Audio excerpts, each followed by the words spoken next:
Bonjour à toutes et à tous, c'est Xeleco et bienvenue pour cette nouvelle vidéo aujourd'hui pour parler Formule 1 avec énormément de retard concernant la notation des pilotes pour la course en France. Je suis désolé, j'ai plus internet depuis mardi après-midi, donc ça fait quasiment une semaine, le dépanneur est venu ce matin, donc je ne pouvais pas modifier le document, vous faire la vidéo et encore moins l'upload, ça a été un système de partage de connexion, ne serait-ce que pour tweeter un petit peu, bref.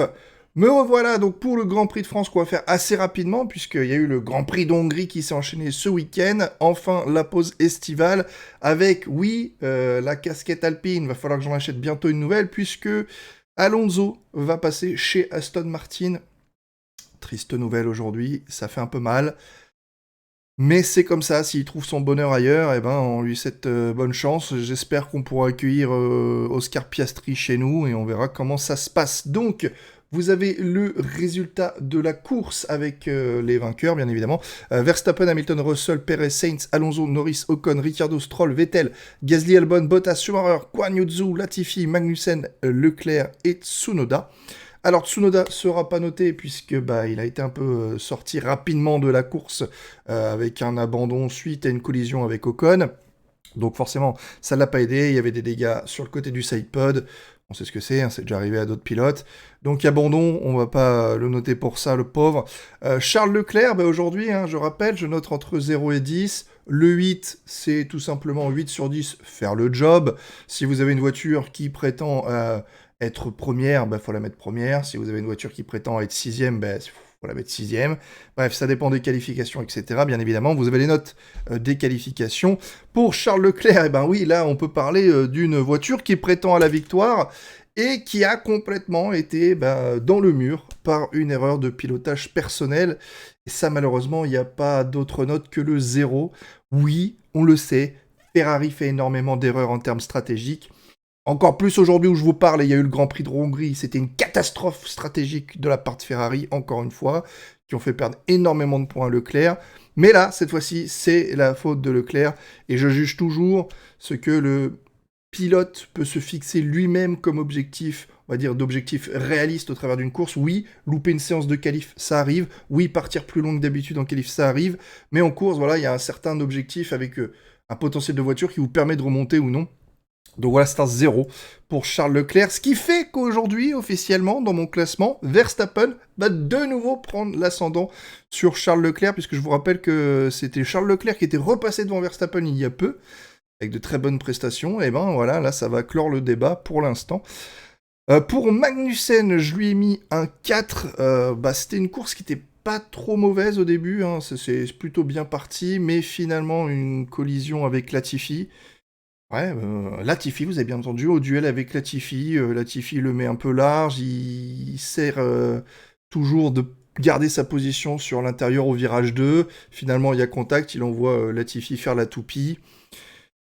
Ouah, c'était pas une super course de Magnussen à cause de ça. Malheureusement, après, ça compromet toujours la course. Donc malheureusement, ouais, c'est pas le meilleur des Grands Prix que Magnussen ait réalisé. Latifi, à l'inverse, je lui ai mis un 7,5 sur 10. Alors, bien sûr, vous l'aurez compris, j'ai mis un 8 à Albon, parce que pour moi, Albon a fait le taf. Je veux dire, il termine en 13e position. Je rappelle qu'au niveau de ses qualifications, il est 15e. Alors oui, il y a l'abandon de Tsunoda et il y a l'abandon de Charles Leclerc. Donc, entre guillemets, il est plutôt bien positionné, on va dire ça comme ça, puisqu'il n'a pas réellement gagné de place. Mais il a une Williams. Et avec une Williams, on ne s'attend pas réalistiquement à ce qu'il arrive 8e. Donc, je dirais, son objectif, c'est d'être dans la mêlée, faire des batailles, réussir à garder sa position, et au final, il garde sa position. C'est un 8, profiter des abandons, c'est bien, mais ça n'a pas suffi pour l'amener dans les points. Mais ça reste une bonne course, il n'a pas eu de problème ou quoi que ce soit, donc c'est un bon Grand Prix. Idem pour Latifi, honnêtement, qui était plutôt rapide, malgré tout, et qui était jusqu'à la bataille avec Magnussen, qui avait réussi à passer Magnussen, mais Magnussen a repris sa position, et le tour d'après, il a retenté de dépasser Magnussen, et là, il y a eu le fameux carambolage qui a envoyé Latifi en toupie. Mais malgré ça, c'était plutôt une bonne course, quoi. Donc il y a le fait qu'il est toujours derrière son coéquipier, mais c'est plutôt encourageant pour Latifi sur cette Grand Prix de course en France. Guan Yu Zhou, je lui ai mis un 1. Bah, malheureusement pour Guan Yu Zhou, ça reste un peu complexe, quoi. Moins dribble que son coéquipier, mais surtout aussi une erreur grotesque sur Mick Schumacher. Donc forcément, il sous-vire. Ah, et puis, ben, il envoie Mick Schumacher en toupie. Ça aide pas vraiment, quoi. Yaya, c'est pas si je peux checker. Euh, voilà, donc bon, il a essayé, hein. J'essaie de vous montrer. Vous pouvez pas le voir d'ici. Ok. Comment je pourrais vous afficher ça? Bon, entre guillemets, Tsunoda, bon, DNF dès le début. Charles Leclerc pour son erreur personnelle. Magnussen au tour 37 après le contact avec Latifi. Latifi, donc pareil, abandon au tour 40 avec le contact avec Magnussen. Donc le 2 se sont entrechoqués. Et Guan Yu Zhou, voilà, il y a marqué tour 47, donc avec 6 tours de retard pour son abandon. C'est pareil, hein, l'erreur sur Mick Schumacher, bah, ça fait mal, quoi. Et ça, c'est une erreur personnelle. Mick Schumacher, bah, c'est un peu comme Latifi au final, quoi. Il a fait sa course, c'était pas mirobolant, mais c'était pas du tout catastrophique. Et puis, bah, il se fait prendre sur le dépassement de Guan Yu Zhou. Zhou vient le faucher, et c'est lui qui part en toupie. Mais ça restait une bonne course, quoi. Valtteri Bottas, je lui ai mis un 5,5. Parce qu'honnêtement, bah, Bottas, j'ai l'impression que ça avait un peu de mal en rythme quand même, hein. Je veux dire, il part 13e, on sait qu'il y a deux personnes devant lui qui abandonnent, et quand on finit la course, eh ben, Bottas, il est 14, quoi. Donc ça, c'est pas très bon, hein, c'est pas très bon du tout. C'est la même chose d'ailleurs pour Gasly, un week-end de course en France horrible. Il était très proche d'avoir un genre de 8,5, 9, hein, facile. Mais pour ça, il y avait un truc à faire, c'était faire sa remontée, parce qu'il a une AlphaTauri, donc il peut largement remonter sur les Williams, par exemple. Il devait faire sa remontée, c'était son objectif personnel, et il l'a fait, jusqu'à tenter ce dépassement qui loupe finalement par une erreur de pilotage personnel. Il loupe le dépassement sur Albon, il tire tout droit à la chicane, et derrière, il perd la place. Bah, du coup, sur, je crois, de souvenir, c'était Bottas, c'était Vettel... Et je crois qu'il y en a un autre, je me demande si c'est pas Magnussen ou Mick Schumacher, l'un des deux. Je crois qu'il perd 3 positions suite à ça, qu'il arrive à remonter, tu vois. Mais c'est dommage en fait, parce qu'il était clairement en contention pour aller chercher les deux Aston Martin. Et d'ailleurs, encore une fois, j'y pense maintenant, mais c'est la même chose en Hongrie, quoi. Des mauvaises qualifications, mais derrière, en Hongrie, il a pas fait d'erreur spécialement, ce qui fait que bah, il a pu rester plus proche des Aston Martin. Euh, Maintenant, les Aston Martin, justement, je les ai trouvés très corrects, très en forme. J'ai mis un 7,5 à Vettel et un 8,5 à Stroll. Je trouvais Stroll très performant, honnêtement, en course. Rien à dire là-dessus. Il est remonté jusqu'à être dans les points, mais déjà sa course était solide, son rythme était solide. Alors Vettel avait l'air un petit peu plus rapide, clairement. Néanmoins, il n'a pas été non plus aidé par la stratégie, il faut le prendre en compte, puisque sur la safety car, eh ben, quasiment la plupart des écuries ont fait du double stack, sauf que Aston Martin était vraiment cucu avec les deux pilotes Aston Martin, donc ils ont pit Stroll et ils ont pit Vettel le tour d'après. Ce qui a recalé quand même Vettel beaucoup plus loin qu'il ne l'était, malgré tout il a fait une super remontée. On va pas être si méchant, allez, on va mettre 8 et puis 8,5 Stroll parce qu'il prend quand même le point, même si le dernier move était un peu limite, hein, le fait du décroiser, la voiture qui part en slide et bloquée comme ça sur le décroisé de Vettel. Je suis pas trop fan, mais bon, on va dire, il voulait son point, il a eu son point, c'est la bataille, c'est pas le move le plus fair-play, mais en Formule 1, il a conservé sa position, donc que ce soit lui ou Vettel qui ait le point, bah, c'est lui qui a eu le point, donc voilà. Après tout, même si c'est moche, bah, ça gagne quand même. Triste à dire, mais c'est comme ça.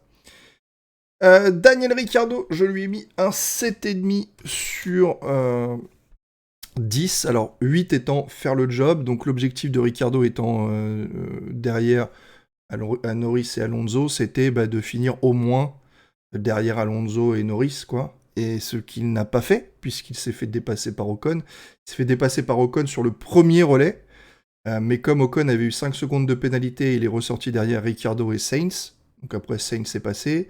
Et en fin de Grand Prix, eh ben, Ocon a de nouveau dépassé une deuxième fois Ricciardo en piste. Belle manœuvre d'ailleurs, magnifique extérieur. Mais voilà, pour être honnête, je peux pas dire il a pas fait le job, mais il a été mauvais parce que en termes de stratégie, pour moi, Ricciardo a fait énormément de bien à Norris sur ce Grand Prix. Le rythme d'Ocon était assez impressionnant malgré tout avec l'Alpine. Ça remontait bien et je trouve que Ricciardo a fait un travail phénoménal pour retenir Ocon pendant combien 15, une quinzaine, une vingtaine de tours. Ouais, c'était bien joué. C'était bien joué. Disons il serait resté devant Ocon. Voilà, c'était 8,5, 9. Il a fait le job. Non seulement il a fait le job, donc à finir derrière Norris, parce que réalistiquement, il pouvait pas prétendre mieux. S'il prétend mieux et qu'il passe devant Norris, bah, c'est tout de suite un 9. Mais là, en plus, il a fait de la défense pendant beaucoup de tours. Donc, ouais, ça rajoute un petit peu des points. Donc, c'est vrai que là, dans la réalité, il n'était pas du tout sur le rythme de Norris. Mais pour moi, ça contrebalance avec le fait de devoir défendre sur Ocon. Ocon, donc Norris, bah, du coup, je lui ai mis un 8. Parce que son rythme était plus rapide que Ricciardo, même si qualifié devant Alonso, il finit derrière Alonso à cause du départ. Donc moins bon départ pour Norris, et d'ailleurs j'ai mis un 9 à Alonso. Excellent départ d'Alonso, excellente course d'Alonso, excellent management d'Alonso, excellent contrôle de rythme et des McLaren d'Alonso. Voilà, il n'y a pas eu de bataille spécialement. Une fois qu'il a fait son départ, après il a resté toute la course devant. Donc il n'y a pas le truc mythique, pardon, pour dire mériter un 9,5 ou un 10 en mode il a bataillé de fou. Non, mais voilà, il a fait une très bonne course, il n'y a rien à dire de Fernando Alonso. Et Norris, pareil, a fait une bonne course, mais lui, bah, il a perdu, il a fait le mauvais départ comparé à Alonso, il a perdu sa position comparé à Alonso. Et derrière, même s'il avait plus de rythme que Ricciardo, il a malheureusement perdu sa place. Donc, pour moi, il a fait le job parce que les Alpines avaient l'air d'être un petit peu plus rapides. Ocon, dans tout ça, je lui ai mis un 6,5. Pourquoi ? En soi, il démarre derrière Ricciardo. Ok ? Jusque-là, rien d'anormal. Maintenant, si on fixe l'objectif, en prenant en compte que justement Ocon est dans une Alpine et que l'Alpine était sur ce circuit égal, voire légèrement supérieur à la McLaren, l'objectif d'Ocon, c'était de passer au moins Ricciardo pour gagner des points pour Alpine, premier objectif. Objectif supplémentaire, passer devant Norris. Et après, objectif ultime, remonter devant Fernando Alonso. Et là, ça aurait été un Grand Prix incroyable. Mais ça n'a pas été possible. Désolé, je coupe le son. Mais malgré tout, voilà, il a pris l'ascendant sur Daniel Ricciardo, le rival direct. Mais voilà, grosse perte de points avec l'accrochage de Tsunoda. Alors, difficile parce que c'est pas genre une erreur de pilotage direct. En gros, il arrive sur le vibreur, mais le vibreur soulève, déstabilise la voiture. Donc il y a la perte de contrôle et il tape légèrement Tsunoda. Mais il y avait sur la rotation de l'Alpine, il y avait largement la place à l'extérieur pour Tsunoda. C'est juste que le vibreur, on a désiré autrement. Il s'est passé exactement la même chose en F2. En F2, il y a un mec qui a fait ça et il est monté sur le vibreur et il a tapé le mec qui est parti en toupie. C'est copié-collé, hein, quasiment l'accident. Donc ouais, perte de points, malheureusement, même si c'est beau d'être passé 2 fois à la loyale sur Ricciardo, d'avoir plus de rythme, c'est malheureusement entaché par cet accident de pilote. Sainz, je lui ai mis un 10. Justement, on parlait de 10, alors c'est vrai que les qualifs, malheureusement, voilà, c'était bien, mais toujours en dessous de son coéquipier. Mais je lui ai mis un 10 parce qu'il part derrière. Il a une belle remontée à faire, il doit la faire, c'est son objectif avec avec la Ferrari, il est censé remonter aisément dans le top 6, voilà, avec les 3 meilleures écuries, Mercedes, Red Bull et Ferrari. Donc c'est un peu l'objectif, forcément. Maintenant, voilà, des beaux dépassements, pas d'accrochage au début, c'est tout ce qu'on lui demande, pas d'accrochage avec les écuries de milieu de tableau, des beaux dépassements, prendre son temps, un beau et long relais, passer les pneus, voilà, les remonter comme ça jusqu'à Pérez. Et une fois dehors, Ferrari a estimé que ça serait un peu dangereux de le laisser avec les pneus médiums aussi longtemps. Donc ils l'ont rapatrié au stand pour du coup remonter en soft. À chaque tâche qu'on a donnée à Sainz, il l'a fait. Et dans ces tâches-là, il y avait des dépassements à faire. Il y avait ne pas perdre de temps dans les écuries de tableau, doubler rapidement Gasly, etc., doubler rapidement les Aston Martin, doubler rapidement Ocon, doubler rapidement Ricciardo, etc. Et quand on l'a relégué avec des pneus, refaire la différence, ne pas faire de bêtises. Voilà, pour moi, Sainz ne peut rien faire de plus Il a sorti une course parfaite sur le papier. Il y a pas de perte de temps nulle part, donc on peut pas faire mieux que ça.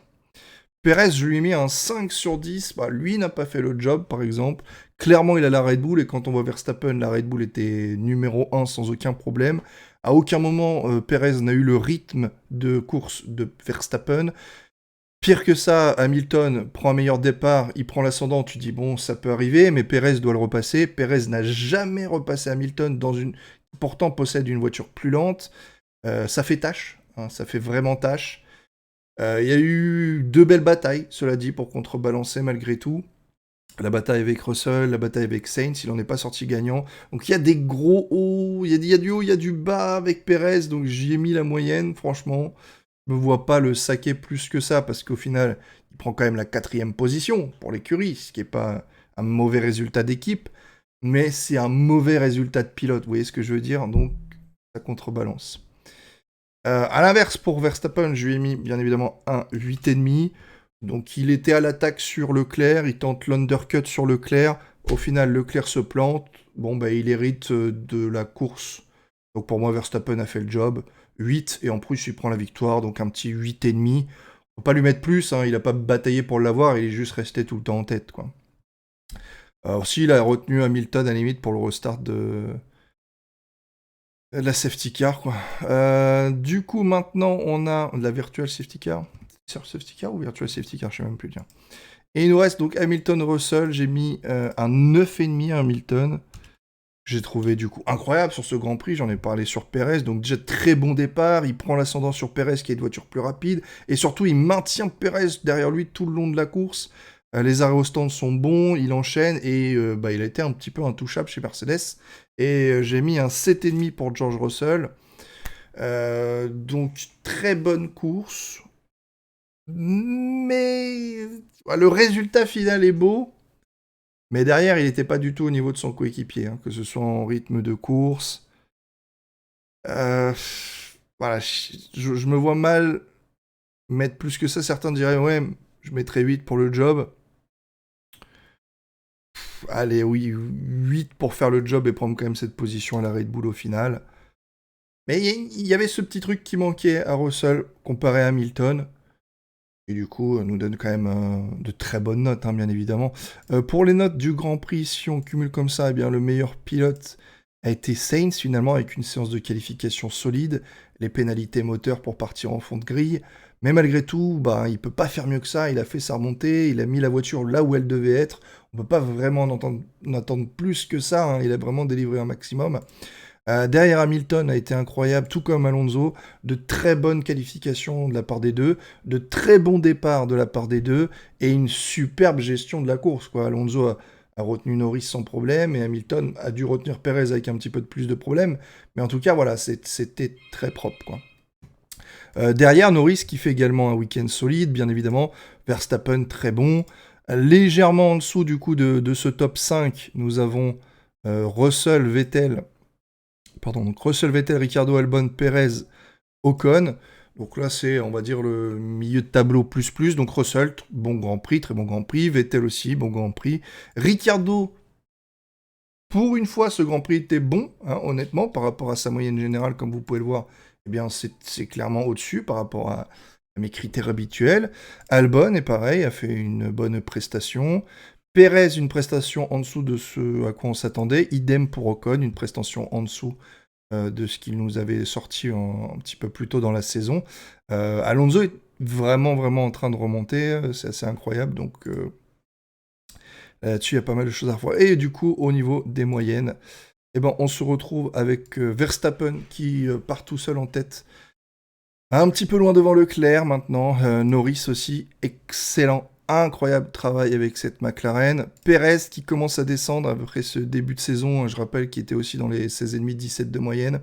Ocon qui est en train de retomber petit à petit. À l'inverse, ce sont Hamilton et Alonso qui sont en train de monter à flèche, ainsi que Sainz. Sainz, souvenez-vous, il était genre à 11,5 de moyenne à un moment dans mes notations, avec toutes les erreurs qu'il enchaînait. Et là, ce sont des très beaux grands prix, hein. Sa moyenne est en train de remonter en flèche. Donc Bottas qui est en train de chuter petit à petit, qu'on commence à voir de moins en moins. Albon, Magnussen, Vettel qui alignent tantôt des bonnes prestations, tantôt ils font des erreurs de pilotage, donc c'est un petit peu random. Mais voilà, si ça continue comme ça, on va bientôt avoir Alonso qui va passer Ocon. Et puis d'ailleurs, mon classement va limite se refléter. Ça se trouve, quand Alonso repassera devant Ocon en moyenne générale, c'est aussi au moment où il va repasser au classement général devant Ocon. Parce que là, il fait des très très bons grands prix. Voilà, donc moi je suis plutôt content en tant que supporter Alpine, forcément. Et impressionné par Hamilton, qui gravit petit à petit les échelons, et ça c'est beau. Voilà, bientôt, Perez devrait peut-être perdre sa place petit à petit s'il continue à faire des prestations moyennes. J'espère que cette petite vidéo vous a plu. Si vous avez des désaccords, n'hésitez pas à me dire qui, quelle note, qualif ou course, et pourquoi dans les commentaires. Je le lirai avec plaisir, hein, on sait jamais, je peux écouter les arguments et changer des notes s'ils sont vraiment exacts. Donc voilà, je vous dis peut-être rendez-vous demain du coup pour les notations du Grand Prix d'Hongrie pour les qualifications. Allez, ciao tout le monde, à la prochaine, portez-vous bien et prenez soin de vous. Bye bye.